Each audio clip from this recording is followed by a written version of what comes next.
जिज्ञासु मित्रों, बहुत बहुत अभिनंदन है आपका दिव्य सृजन में। प्रत्येक दिवस की भांति आज भी 9 बजे, रात्रि 9 बजे लाइव चर्चा का यह कार्यक्रम शुरू हो रहा है। और आज का जो विषय है, ध्यान विधि, अर्थात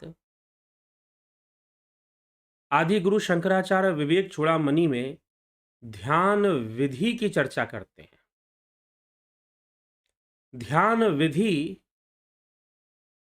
की चर्चा आदि गुरु शंकराचार्य कर रहे हैं, तो ठीक है, चलिए उनके अनुसार ध्यान करने की कुछ विधियां बताई गई हैं। कैसी विधियां? वास्तव में ध्यान करने वाले योगी को, ध्यान योग करने वाले योगी को, ध्यान साधना में अभ्यास करने वाले यति को, सन्यासी को किन बातों का ध्यान रखना चाहिए, इस बात पर ध्यान देकर वह कुछ बातें बता रहे हैं। उसी को ध्यान विधि यहां कहा जा रहा है। तो विवेक चूड़ामणि के में कौन सी बात कैसे समझाई जा रही है ध्यान के विषय में, वह तो हम समझेंगे। लेकिन पहले ध्यान क्या है, ध्यान की अवस्था क्या है, उसको हम समझने का प्रयास करेंगे। एक है ध्यान, एक है धारणा और एक है एकाग्रता। क्या एकाग्रता और ध्यान एक ही है? लोकाचार की भाषा में, सामान्य भाषा में, जो लोग जिस तरह की भाषा बोलते हैं, उसमें ध्यान और एकाग्रता को एक ही कहकर बताया जाता है। भाई, किसी ने, शिक्षक ने अपने छात्रों से कहा कि ध्यान लगा के पढ़ो, तो वास्तव में ये ध्यान लगाकर पढ़ने वाली कौन सी बात है? या एकाग्रता पूर्वक पढ़ो?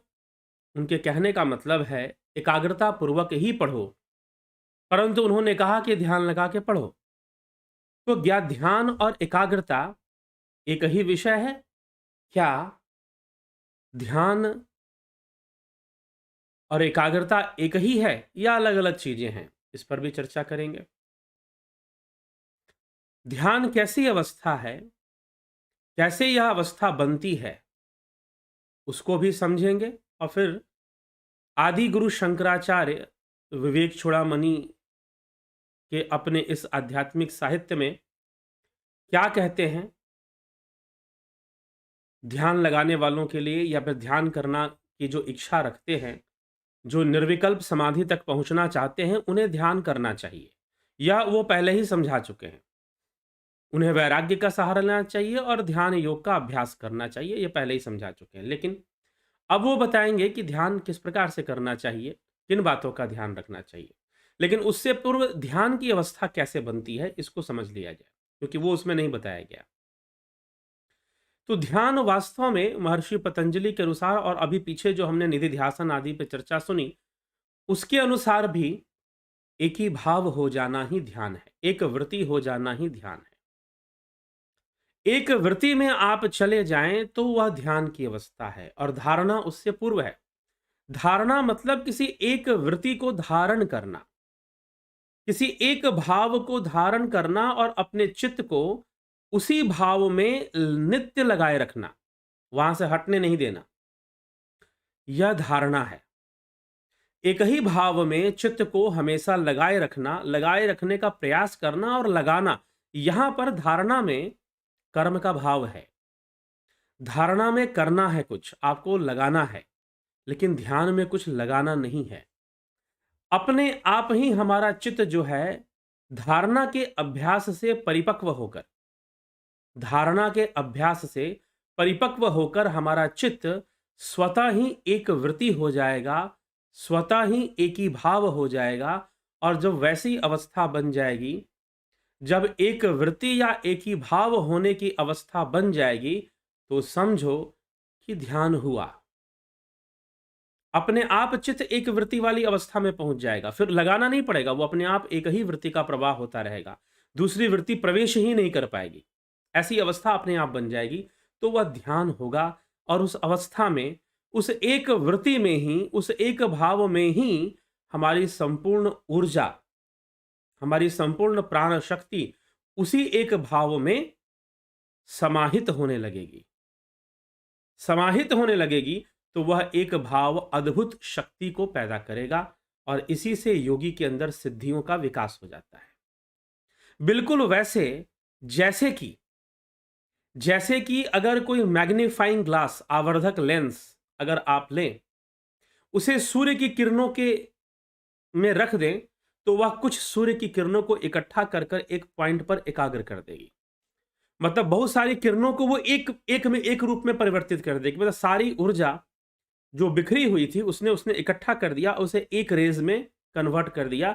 अब वो जहां फोकस करेगा, अगर कागज नीचे रख दोगे तो कागज जल पड़ेगा, उसमें इतनी शक्ति आ जाएगी। अगर सूखी घास होगी तो सूखी घास भी जल पड़ेगी, इतनी शक्ति आ जाएगी। यह एकाग्रता का शक्ति है, यह ध्यान की शक्ति है। तो जब ध्यान होगा तो स्वतः ही धारणा सिद्ध होने से ध्यान होता है, धारणा की परिपक्वता से ही ध्यान होता है। किसी एक भाव का निरंतर ध्यान, एक ही भाव में मन को निरंतर चित्त करना, मन को या चित्त को निरंतर एक ही भाव में संलग्न रखना और बना के रखना एक ही भाव के अंदर, तो पहले तो आप उसका अभ्यास करेंगे, प्रयास करेंगे, लेकिन अभ्यास करते करते, प्रयास करते करते जब वो धारणा परिपक्व हो जाएगी तो ध्यान में परिवर्तित हो जाएगी और वह एक ही भाव रहेगा, फिर लगाने की जरूरत नहीं है। वो एक भाव स्वतः ही बना रहेगा, वह एक भाव स्वतः ही बना रहेगा, उसे कोई जबरदस्ती लगाने की आवश्यकता नहीं पड़ेगी। और जब ऐसी स्थिति बन जाए तो समझिए कि आप ध्यान की अवस्था में हुए और आपने ध्यान का अनुभव किया और उस समय अद्भुत शक्ति का भी आपको अनुभव होना शुरू हो जाएगा। ठीक है, तो यह ध्यान का रहस्य है। तो ध्यान, इस प्रकार से ध्यान को समझे, एक ही भाव अवस्था, एक वृत्ति अवस्था ही ध्यान है। लेकिन इस अवस्था तक पहुंचा जाए उसके पहले भी कई चीजों का ध्यान रखना चाहिए, कई तरह के अभ्यास हमें करने पड़ते हैं, तब जाकर हम उस एक अवस्था तक पहुंच पाते हैं। ठीक है, तो कैसा अभ्यास और किन बातों का ध्यान रखना चाहिए, आदि गुरु शंकराचार्य बखूबी उन बातों को बता रहे हैं। तो आइए देख लेते हैं क्या कहते हैं वो ध्यान विधि नामक अध्याय में। लक्ष्य ब्रह्मणि मानसम दृढ़तरम संस्थाप्य बाह्येन्द्रियम स्वस्थाने विनिवेश्य निश्चल तनुषोपेक्ष देह स्थितम ब्रह्मात्मैक्य मुप्पेत्य तन्मयातया चाखंड वृत्त्यानिशम ब्रह्मानंद रसम पिबात्मनि मुदा शून्ये किमनैर ब्रह्मै। चित्त को अपने लक्ष्य ब्रह्म में दृढ़ता पूर्वक स्थिर करके, चित्त को अपने लक्ष्य में दृढ़ता पूर्वक, चित्त को ही उस एक भाव में समाहित करना है। चित्त को अपने लक्ष्य ब्रह्म में दृढ़ता पूर्वक स्थिर करके बाह्य इंद्रियों को अपने अपने गोलकों में स्थिर करो। मतलब इंद्रियां, अगर आंख है तो वो आंख में ही रहे, कान है तो वो कान में ही रहे, बाहर की चीजों को ग्रहण ना करे, अपने अपने गोलकों में स्थिर करो, ऐसा करने का प्रयास करो। शरीर को निश्चल रखो और उसकी स्थिति की ओर ध्यान मत दो। शरीर को निश्चल रखो और उसकी स्थिति की ओर ध्यान मत दो। इस प्रकार ब्रह्म और आत्मा की एकता करके तन्मय भाव से अखंड वृत्ति से अहर्निश मन ही मन आनंद पूर्वक ब्रह्मानंद रस का पान करो और थोथी बातों से क्या लेना, उनसे तो दूर रहो। ठीक है, मतलब एकांतवास और एकाग्रता बनाने की कोशिश, चारों तरफ से इंद्रियां निग्रह करके एक ही लक्ष्य में अपने मन को लगा दो। अनात्म चिंतनम त्यक्त्वा कश्मलम दुख कारणम चिंत्या आत्मानमानंद रूपम यन मुक्ति कारणम। दुख के कारण और मोह रूप अनात्म चिंतन को छोड़ दो, जो अनात्म वस्तु का चिंतन है छोड़ दो और मात्र आत्मचिंतन में ही लगे रहो। जो साक्षात मुक्ति का कारण है वह आत्मचिंतन ही है। एष स्वयं ज्योतिर्शेष साक्षी विज्ञान कोशे विलसत्य जस्रम लक्ष्यम विधायैन मत्स द्विलक्षण मखंड वृत्त्यात्म तयानुभावय। यह जो स्वयं प्रकाश सबका साक्षी निरंतर विज्ञानमय कोश में विराजमान है, समस्त अनित्य पदार्थों से पृथक इस परमात्मा को ही अपना लक्ष्य बनाकर इसी का अखंड वृत्ति से आत्मभाव से चिंतन करो। यह जो स्वयं प्रकाश सबका साक्षी निरंतर विज्ञानमय कोश में विराजमान है, मतलब बुद्धि में वो हमें विराजमान दिखता है, क्योंकि उसी से बुद्धि सकाशित होती है। और समस्त अनित्य पदार्थों से पृथक इस परमात्म को ही अपना लक्ष्य बनाकर तैल धारावत अखंड वृत्ति से, जैसे तेल गिरता है ना, तो बूंद बूंद नहीं गिरता, एक धारा में गिरता है।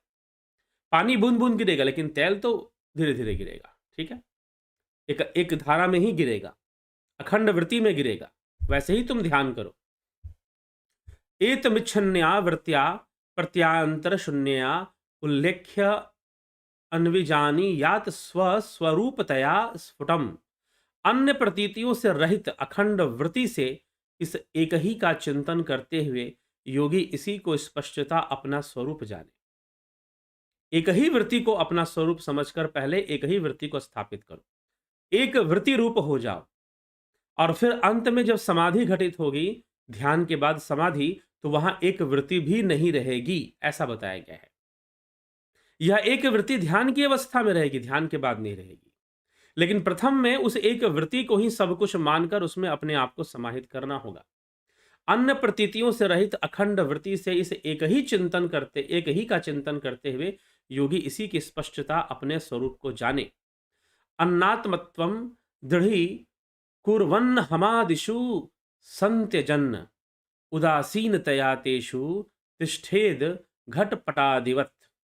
इस प्रकार इस परमात्मा में ही आत्मभाव को दृढ़ करता हुआ, इस प्रकार इस परमात्मा में ही आत्मभाव को दृढ़ करता हुआ और अहंकार आदि में आत्मबुद्धि छोड़ता हुआ, उनकी ओर से शरीर से भिन्न घट पट आदि वस्तुओं के समान उदासीन हो जाए। इस प्रकार इस परमात्मा में ही आत्मभाव को दृढ़ करता हुआ, आत्मभाव को दृढ़ करना है, अर्थात आत्मभाव कहाँ पे लगा हुआ है, तो इस स्थूल देह में, शरीर में लगा हुआ है, तो वहां से आत्मभाव को हटाइए और परमात्मा में उसको दृढ़ करिए, और अहंकार आदि आत्मबुद्धि छोड़ देना चाहिए। अहंकार का आत्मबुद्धि या देह का आत्मबुद्धि त्याग देना चाहिए। उनकी ओर से शरीर से भिन्न घट पट आदि वस्तुओं के समान उदासीन हो जाएंगे। उनके संदर्भ से प्रत्येक वस्तु उदासीन हो जाएगी, वो हमें प्रभावित नहीं करेगी, वो हमें प्रभावित नहीं करेगी। और हमें सहज भाव से, समर्पण भाव से इस ध्यान योग के मार्ग पर लग जाना चाहिए। निधिध्यासन कर कर अपने मन को पूर्णतः एकाग्र करके उच्चतर अवस्थाओं को प्राप्त करना चाहिए और आनंद रस का पान करना चाहिए, ब्रह्मानंद रस का पान करना चाहिए। तो ये ध्यान के द्वारा परमानंद की प्राप्ति होती है, ध्यान के द्वारा ब्रह्मानंद की अनुभूति होती है। तो निश्चय ही हमें ध्यान योग तो करना ही चाहिए। और इस ध्यान विधि में आदि गुरु शंकराचार्य बता रहे हैं कि तुम किस प्रकार ध्यान करोगे, तुम कैसे एकाग्र करोगे, कैसे एक वृत्ति की अवस्था में चले जाओगे। तो इन श्लोकों में वो इसकी चर्चा कर रहे हैं, जो अभी हमने विवेक चूड़ामणि के माध्यम से सुने। तो यही हमें सुनना है, समझना है और इसी को समझकर आगे बढ़ना है। तो जिज्ञासुओं, इसी के साथ आज के यहाँ विचारों को मैं विराम देता हूँ। कल फिर हम 9 बजे एक चर्चा लेकर उपस्थित हो जाएंगे। और जैसा कि आपको विदित है कि 14 जनवरी से ध्यान योग का ऑनलाइन कोर्स शुरू हो रहा है। साथ ही साथ 14 जनवरी से ध्यान योग का ऑनलाइन कोर्स शुरू हो रहा है, और फिर साथ ही साथ और क्या शुरू हो रहा है, नेचुरोपैथी प्राकृतिक चिकित्सा का भी कोर्स शुरू हो रहा है। इन दोनों का आप लाभ उठा सकते हैं, जरूर लाभ उठाइए। अगर आप इन दोनों का लाभ उठाते हैं, ध्यान योग, जुपिटर सन मेंबरशिप, जुपिटर मेंबरशिप और नेचुरोपैथी, अगर इन तीनों कोर्सों को एक साथ अगर ज्वाइन करते हैं तो इसमें कुछ छूट भी मिलता है, जैसा कि पहले भी आपको बताया जा चुका है, कुछ कृपाओं में, कुछ व्याख्यानों में, कुछ वीडियोस में बताया जा चुका है। तो उसको ध्यान रखते हुए आप कोर्स को ज्वाइन करें और इसका पूरा पूरा लाभ उठाएं। तो बहुत बहुत आभार आप सभी का।